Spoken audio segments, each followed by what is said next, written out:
The message arrived on a Tuesday morning, crackling through space on primitive radio waves that made the Galactic Confederation's communication officers wince. Ambassador Krill examined the transmission with the same expression he might wear when discovering mold in his food dispenser. The beings calling themselves humans had finally reached out to the galaxy, requesting membership in the Confederation with all the naive enthusiasm of children asking to join an adult conversation. Krill's webbed fingers danced across his console, pulling up the preliminary scans of the third planet in what humans called the Sol system. The data made his gill slits flutter with disbelief. Surface gravity measured at 1 full standard unit, nearly double what most civilized species could tolerate. The atmosphere contained 21% oxygen, a gas so reactive it would corrode most organic tissues within hours.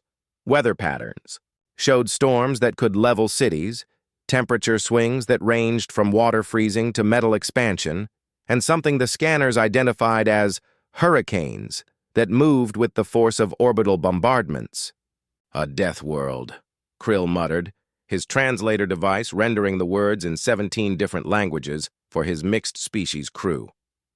They're actually living on a death world. His science officer, a crystalline being named Quen, chimed in with sounds like breaking glass. "The initial assessment suggests they're barely surviving, Ambassador. Population centers cluster around geologically stable regions, but even those show signs of regular natural disasters. Their technology appears limited to combustion engines and basic electronics." Krill nodded, his understanding of the situation crystallizing. These humans were clearly a desperate species, probably reduced to a few million survivors clinging to whatever safe zones their hellish planet provided. Their request for membership was likely a cry for help, a plea for evacuation before their world finally killed them all. It would be a simple diplomatic mission: assess their situation, offer relocation assistance to more suitable worlds, and add another rescued species to the Confederation's humanitarian record. The journey to Earth took 3 weeks aboard Krill's diplomatic vessel, the Harmony's voice. During the trip, he reviewed what little information the long-range scanners had gathered. Human settlements were scattered across every continent, even in regions that registered as completely uninhabitable. Some cities existed in areas where the atmospheric pressure would crush most beings, others in temperature zones that would freeze or boil biological fluids. Either these humans were incredibly adaptable, or they were too primitive to understand how close to death they lived every moment. As the Harmony's voice entered Earth's atmosphere, Krill sealed himself into his environmental suit.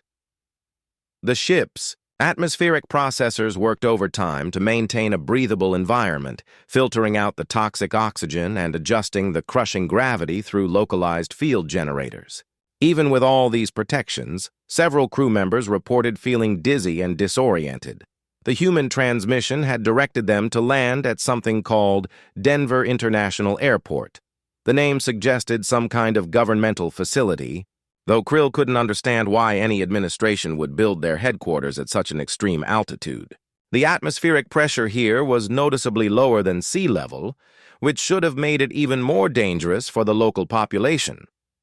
As the ship touched down, Krill peered through the reinforced viewport at the landscape beyond. Mountains rose in the distance like broken teeth, their peaks covered in frozen water that humans apparently called snow. The very sight of such geological instability made Krill's protective instincts flare. This was clearly a region prone to seismic activity, avalanches, and extreme weather. Yet the scanners showed a thriving human population of over 2 million beings living in this death trap, as if it were perfectly normal. The airlock cycled open, and Krill stepped onto the surface of Earth for the first time.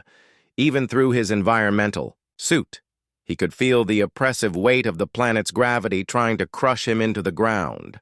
His suit's gyroscopic stabilizers whined with effort, compensating for the extra mass that made every step feel like he was carrying a heavy pack. A small group of humans waited near the landing pad, and Krill felt a surge of pity for the poor creatures.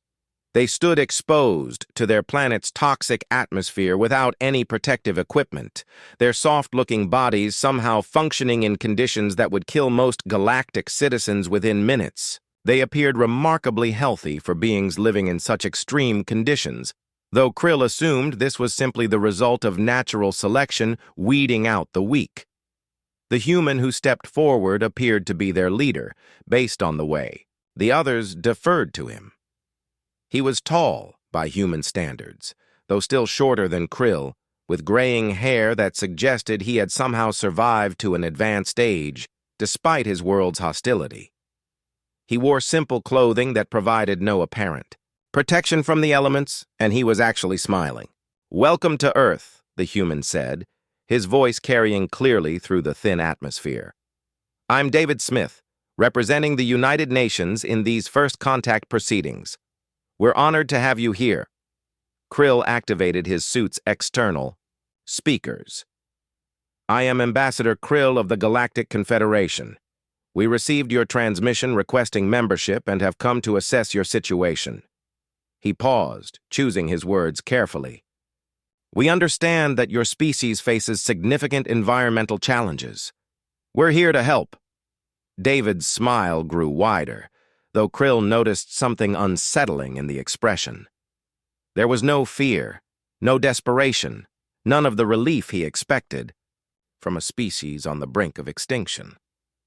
If anything, David looked genuinely pleased, as if he were greeting old friends rather than potential rescuers. "That's very kind of you," David said. "We've prepared a full briefing on human civilization and our planet's characteristics. Would you prefer to conduct the meeting aboard your ship, or would you like to experience Earth's surface firsthand?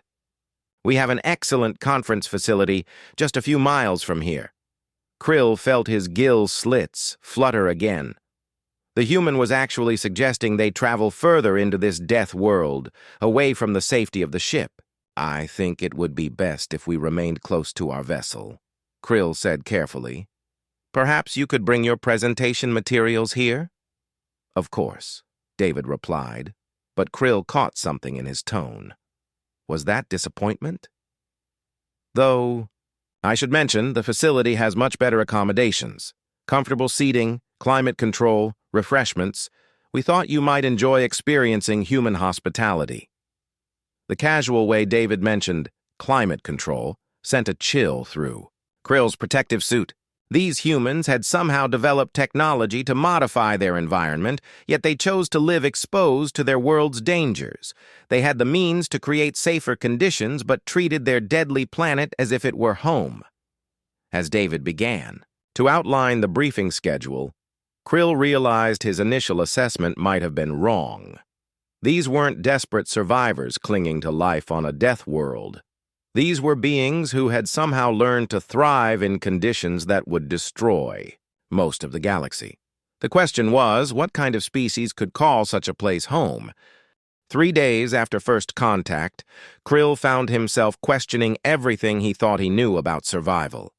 The humans had been unfailingly polite, eagerly sharing information about their species and planet, with the kind of enthusiasm usually reserved for discussing pleasant hobbies rather than deadly environments.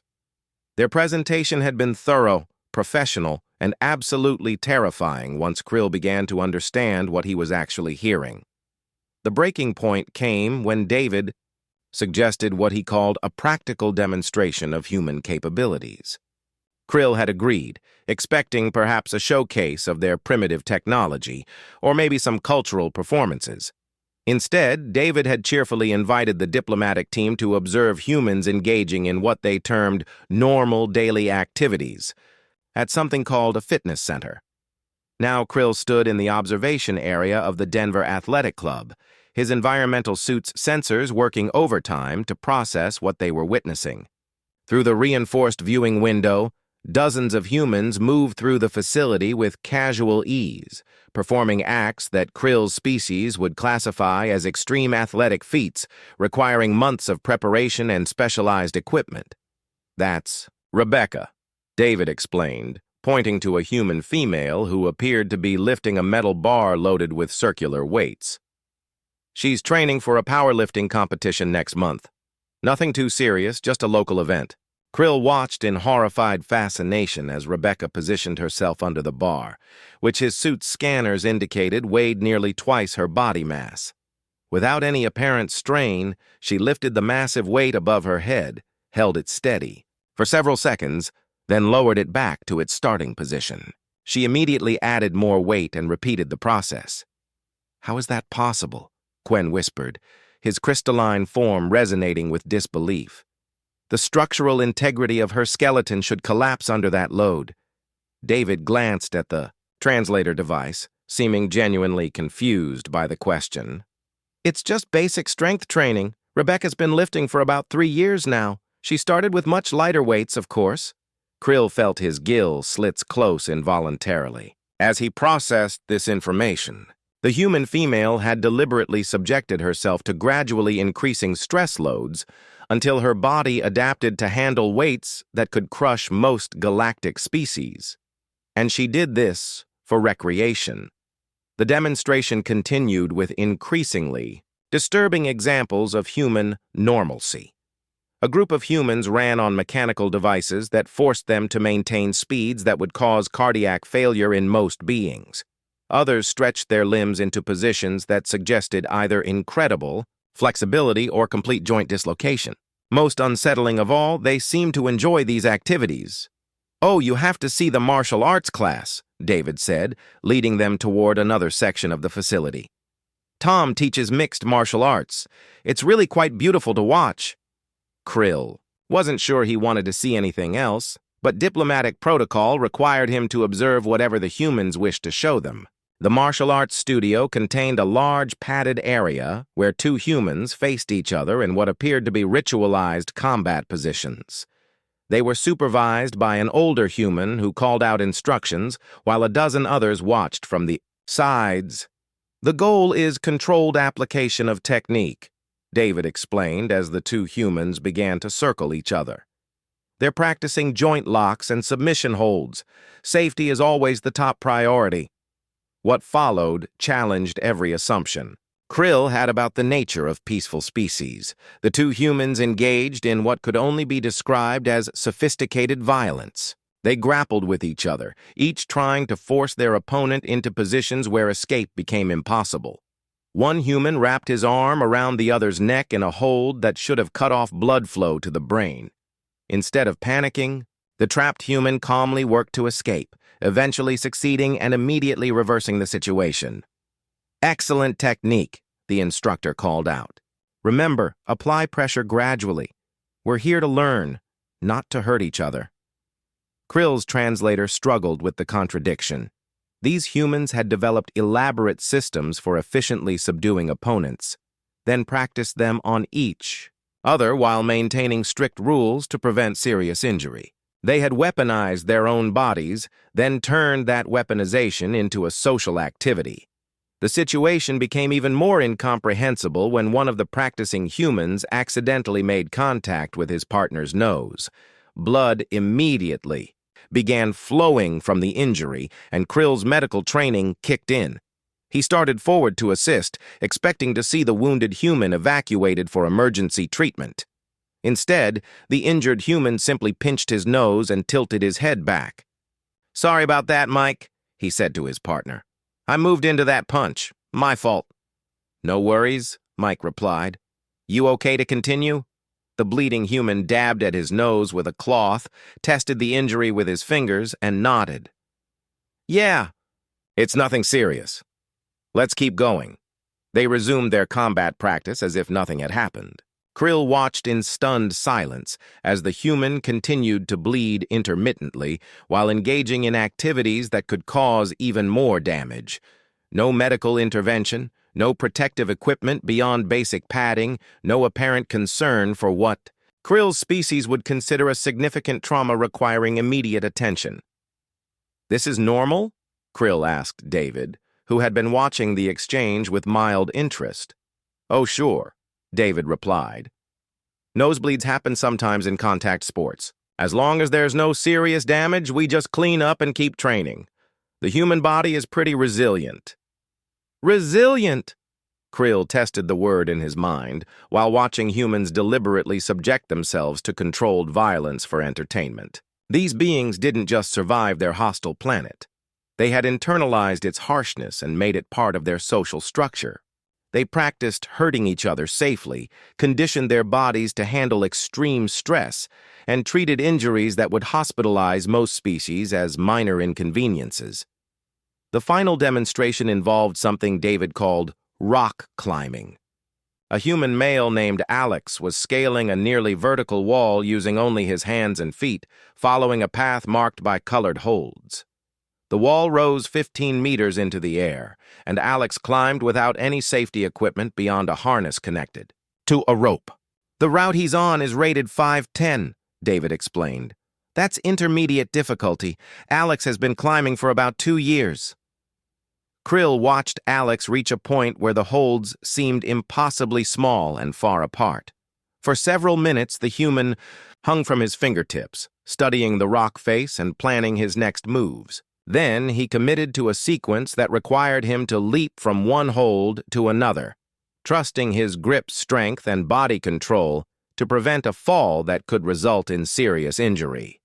He made the move successfully, completing the climb to scattered applause from other humans in the area. As Alex was lowered back to the ground, he immediately began analyzing his performance with David, discussing techniques and planning his next attempt on a more difficult route. "You do this for fun," Krill said. It wasn't a question. "Absolutely," Alex replied, coiling his rope with practiced efficiency. "There's something about the challenge, you know? Pushing yourself against the rock, finding that perfect balance between control and commitment. It's addictive." Krill's suit registered a spike in his stress hormones. These humans actively sought out situations where failure meant physical harm. They had created elaborate systems for safely practicing violence. They pushed their bodies beyond what should be possible and called it entertainment. Most disturbing of all, they spoke about these activities with the same casual tone other species use to discuss pleasant weather. As the diplomatic team returned to their ship, Krill found himself reevaluating everything he thought he knew about first contact protocols. The humans weren't desperate survivors on a death world. They were apex predators who had turned survival into an art form, and their planet wasn't trying to kill them anymore because they had already adapted to everything it could throw at them. The Yao. Question now wasn't whether humanity deserved membership in the Galactic Confederation. The question was whether the galaxy was ready for what humans might bring to it. The encrypted transmission reached the Galactic Confederation Council chambers at 0400 Standard Time, marked with the highest priority codes available to diplomatic missions. Krill had spent 3 sleepless nights composing the message, struggling to find words that would convey the magnitude of what his team had discovered without sounding like the ravings of someone who had spent too long in deep space. Counselor Thren of the Central Authority received the transmission first, his 4 eyes scanning the preliminary report while his morning meal cooled in its bowl. By the 3rd paragraph, he had abandoned any thought of eating and activated the emergency council session protocols. Within 2 hours, representatives from 47 species had gathered in the council chambers, their various forms of anxiety, filling the air with a mixture of pheromones, electromagnetic fluctuations, and subsonic vibrations that made the translation systems work overtime.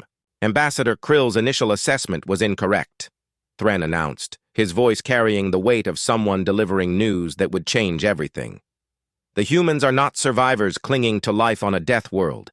They are apex predators who have weaponized their entire planet. The chamber erupted in the galactic equivalent of startled gasps and nervous laughter. Counselor Vess of the Peaceful Traders Alliance activated her speaking sphere, her gaseous form swirling with agitated colors. "That's impossible.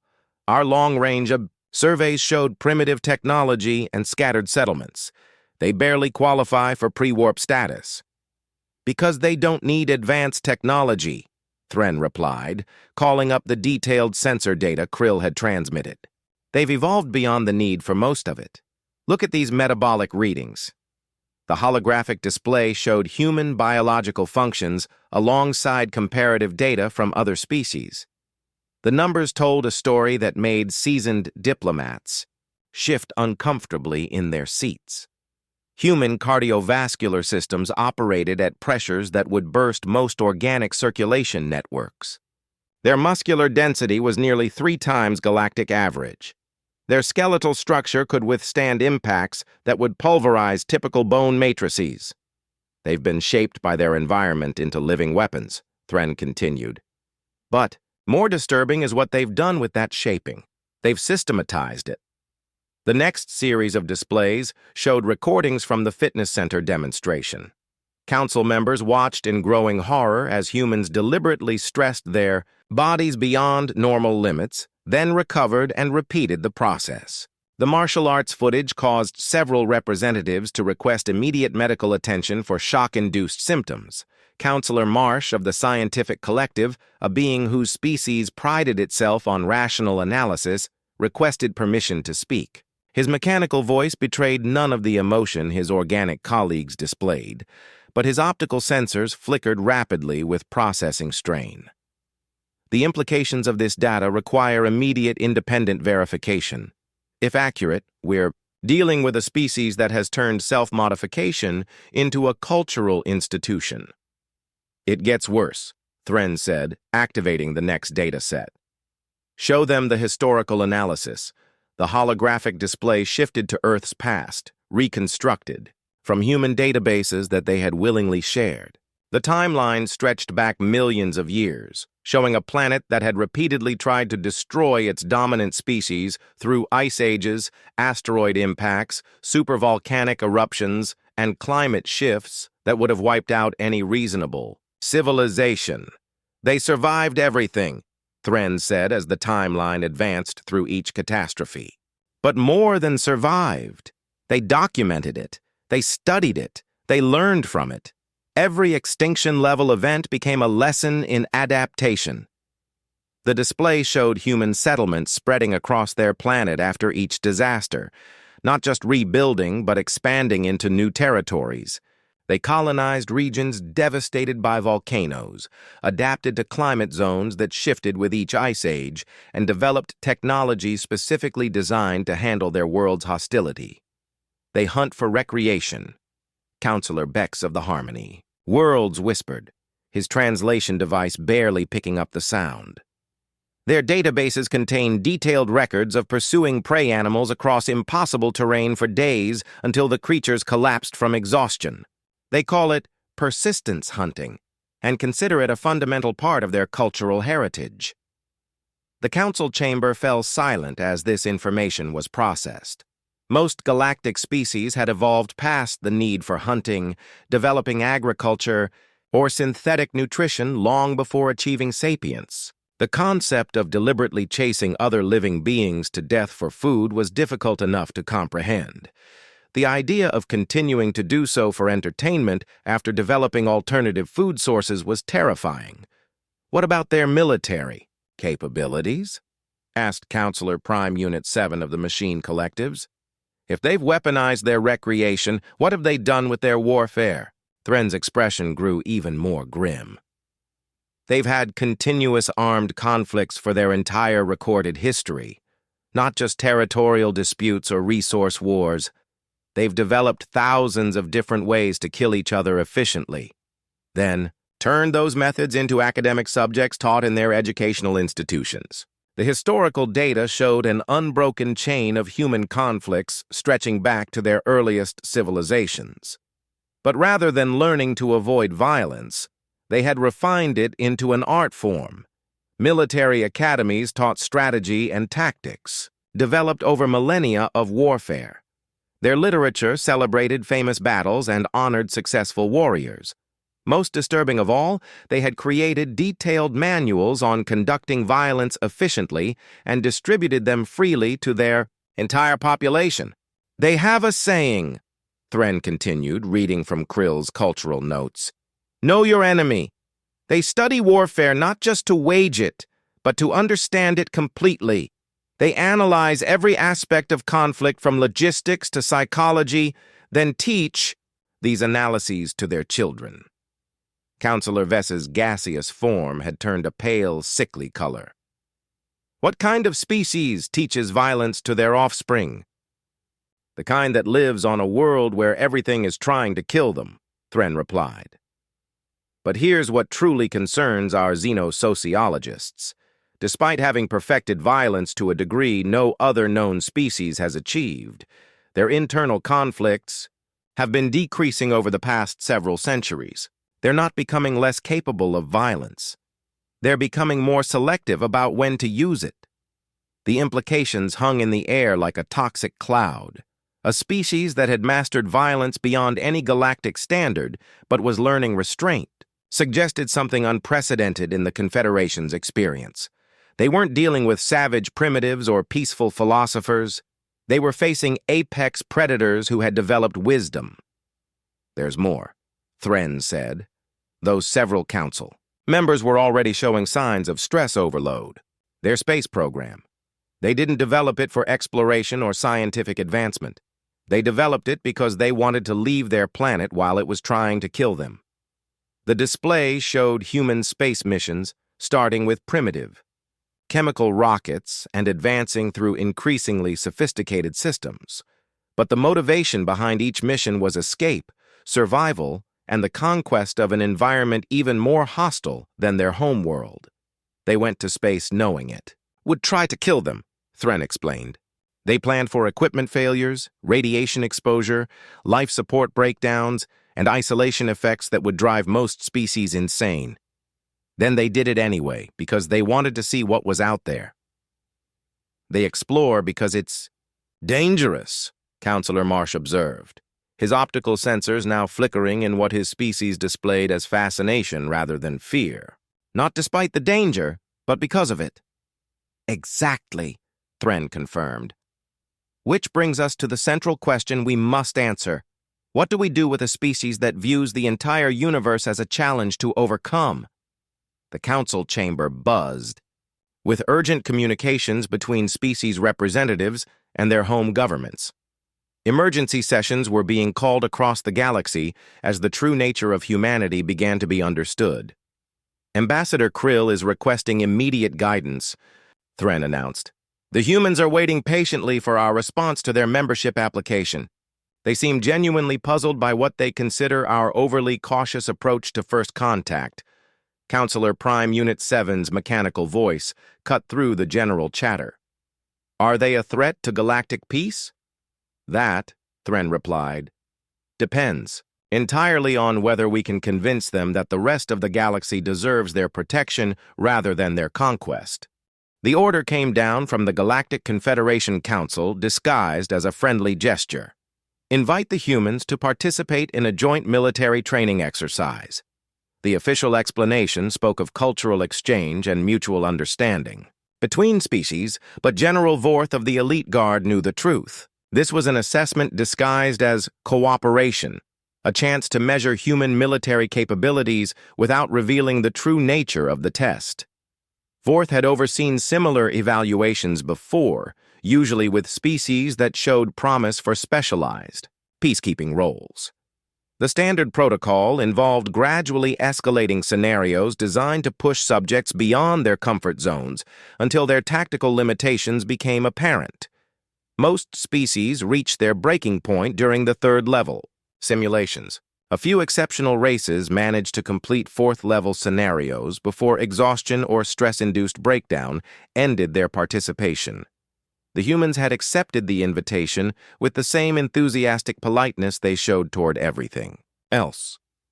Their military liaison, Colonel Rivers, had arrived at the Confederation's training facility aboard the orbital station Meridian with a small team of soldiers and what appeared to be camping equipment.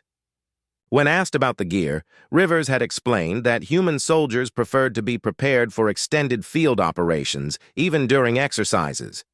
We like to pack as if we're staying for a while, Rivers had said, with a smile that Vorth was beginning to recognize as typically human.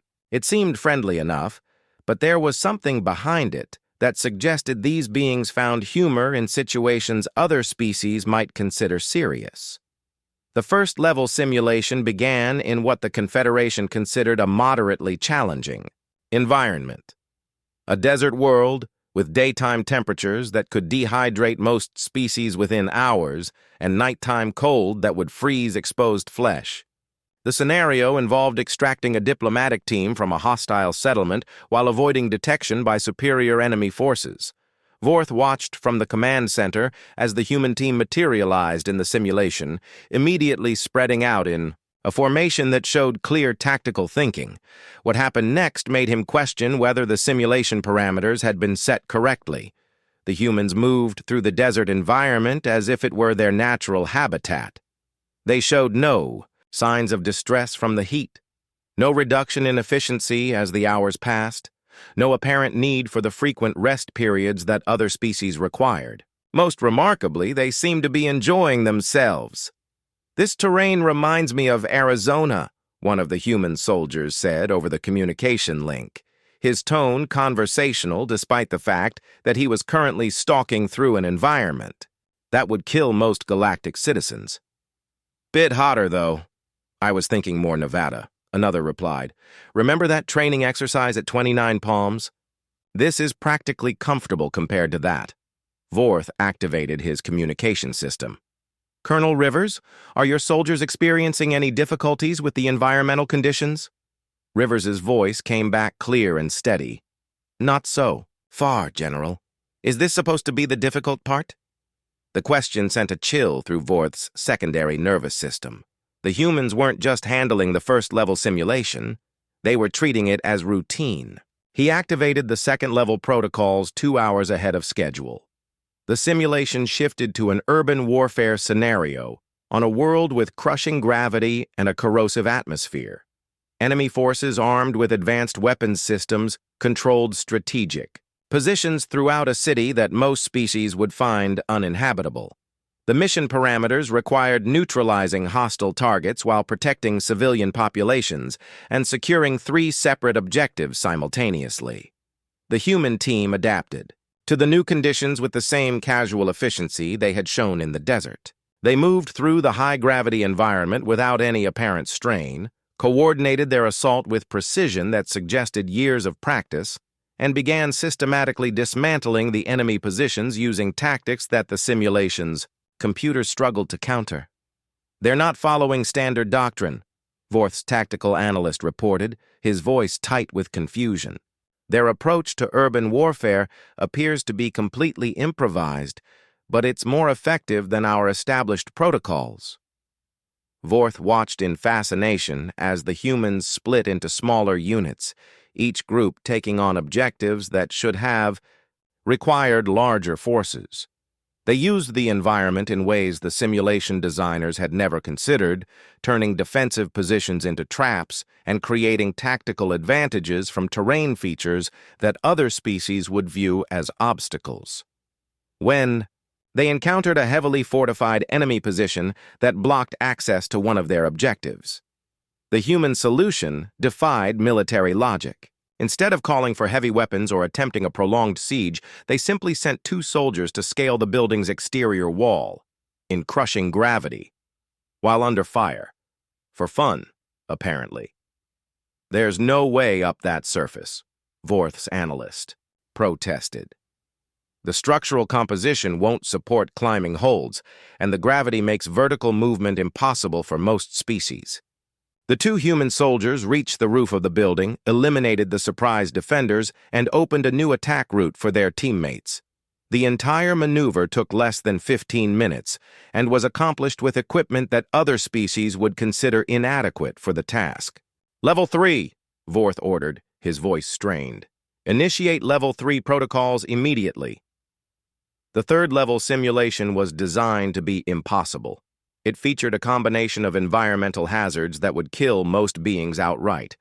A volcanic world with toxic gases, seismic instability, and temperatures that would melt standard equipment. The tactical scenario involved a running battle against overwhelming enemy forces while navigating through an active disaster zone to reach an evacuation point that moved randomly across the planet's surface.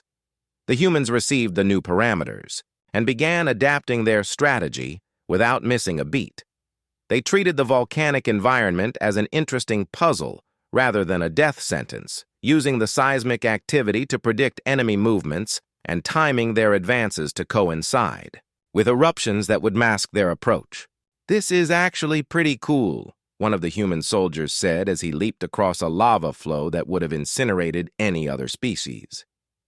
"Reminds me of that volcano training we did in Hawaii, except with more people shooting at us. And better weather," his teammate replied, taking cover behind a boulder that was glowing with residual heat. "Remember how humid it was there." Vorth felt his grip on military reality slipping. The humans were not just surviving conditions designed to be lethal. They were comparing them favorably to training they had done on their own planet. "For recreation, General," his communications officer said, his voice carrying a note of something approaching panic. "They're requesting permission to attempt Level 4 protocols." Level 4 didn't exist. The simulation designers had never created scenarios beyond Level 3 because no known species had ever completed the third level successfully. The humans had not just completed it, they had done so while maintaining constant communication, coordinating complex tactical maneuvers, and apparently having conversations about their home world's weather patterns. "Tell them," Vorth said slowly, "that Level 4 protocols are not currently available."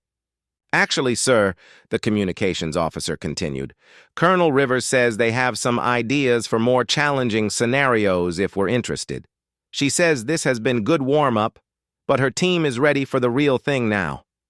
Vorth stared at the tactical display showing human soldiers casually walking through an environment that existed primarily in the nightmares of military planners. They had just completed training scenarios that were designed to break elite special forces units, and they were asking for more difficult challenges. "Sir," his analyst said quietly, "I think we need to recalibrate our understanding of human military capabilities." "No," Vorth replied, watching Rivers coordinate her team's extraction from the volcanic hellscape with the same tone she might use to organize a social gathering. "I think we need to recalibrate our understanding of what it means to be human." The simulation ended with perfect scores across all evaluation categories. The human team emerged from their pods, showing no signs of stress, fatigue, or concern about what they had just accomplished. Rivers approached Vorth with the same friendly smile she had worn since arriving at the station. "That was excellent training, General. When would you like to schedule the real assessment?" The Great Assembly of the Galactic Confederation had never been called into emergency session during peacetime. Representatives from over 200 species filled the vast chamber aboard the station Harmony, their various forms of agitation, creating a symphony of nervous energy that made the universal translators work at maximum capacity. At the center of it all sat a single human, looking remarkably calm for someone whose species' future hung in the balance. David Smith had volunteered to address the assembly personally when word reached Earth about the debate surrounding human membership. He sat in the speaker's chair wearing the same simple clothing he had worn during first contact, seemingly unaware that his presence was causing several species to request increased security protocols. Counselor Thren called for order, his four eyes scanning the chamber as the various representatives settled into their designated areas. The past weeks of debate had fractured the Confederation along lines that had never existed before. Some species demanded immediate military action to contain the human threat. Others argued for complete isolation, cutting all contact with Earth, and hoping the deathworld would eventually claim its inhabitants. A growing minority suggested that humanity might be exactly what the galaxy needed. "The question before us," Thren announced, "is simple in its asking but complex in its implications. Do we grant membership to a species that possesses the capability to conquer the known galaxy, regardless of their stated intentions?" Ambassador Krill rose from his position in the diplomatic section, his environmental suit gleaming under the chamber's lights. I have spent more time with humans than any other Confederation citizen, he said, his voice carrying clearly through the translation systems. I believe I can offer unique insights into their nature. The chamber fell silent as Krill activated the holographic display system. Images from Earth filled the space above the assembly floor, showing humans in their natural environment. But instead of the military demonstrations and fitness displays that had caused such concern, these recordings showed something different. This is a human emergency response, Krill explained, as the display showed uniformed humans pulling survivors from a collapsed building. A natural disaster struck one of their cities. Watch how they respond. The assembly watched in fascination as humans organized rescue operations with the same efficiency they had shown in military simulations. They worked in dangerous conditions, without hesitation, risking their own safety to save others. When the building shifted threateningly, potentially crushing both rescuers and victims, the humans didn't retreat. They adapted their methods and continued working. They do this for strangers, Krill continued. People they have never met, may never see again. They risk their lives as a matter of routine social responsibility. The next series of images showed human medical personnel in various crisis situations around their planet. Doctors working in regions devastated by natural disasters, nurses caring for patients in conditions that would challenge most species' survival instincts, researchers dedicating their lives to diseases that primarily affected other populations. Their capacity for violence is matched only by their capacity for protection, Krill said. Every skill they have developed for warfare, they have also applied to healing. Every tactical innovation they have created for conflict, they have adapted for rescue operations. David Smith requested permission to speak, and Thren granted it with visible reluctance. The human stood slowly, taking a moment to look around. The chamber at the hundreds of alien faces watching him with mixtures of fear, curiosity, and fascination. I think there's been a misunderstanding, David said, his voice carrying the same casual tone he had used during first contact. We're not trying to join your confederation to conquer anything. We're trying to join because we want to help. Counselor Vess's gaseous form swirled with agitated colors. Help with what exactly? Your species has demonstrated capabilities that exceed our most elite military units. David's smile returned, and several representatives visibly tensed.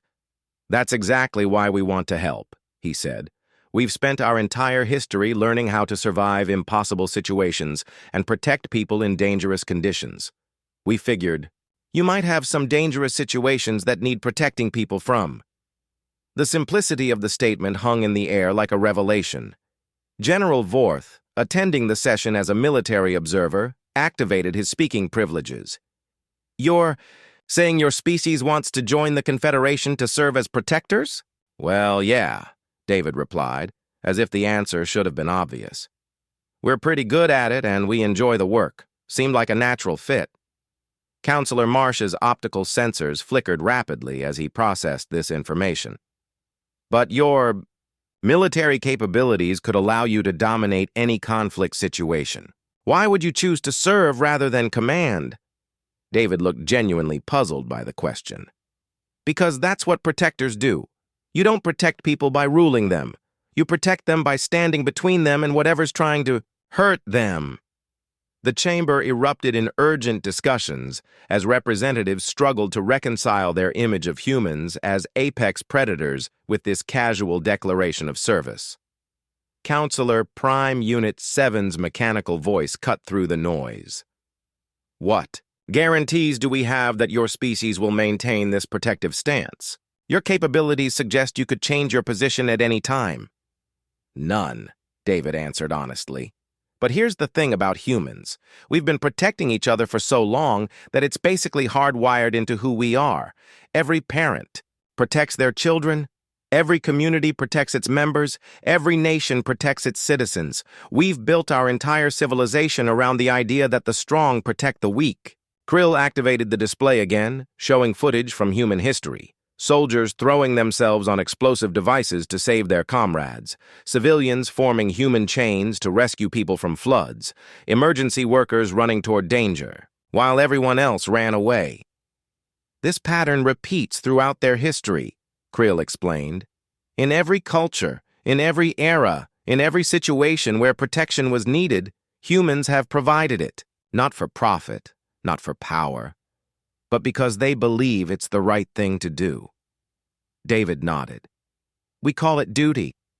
It's not something we think about. It's just something we do. When someone needs protection, you protect them. When someone needs help, you help them. When something threatens people you care about, you stand in its way. Counselor Bex of the Harmony Worlds spoke up, his voice trembling slightly. But what if we disappoint you? What if we prove unworthy of protection? What if we make decisions you disagree with? The question seemed to surprise David.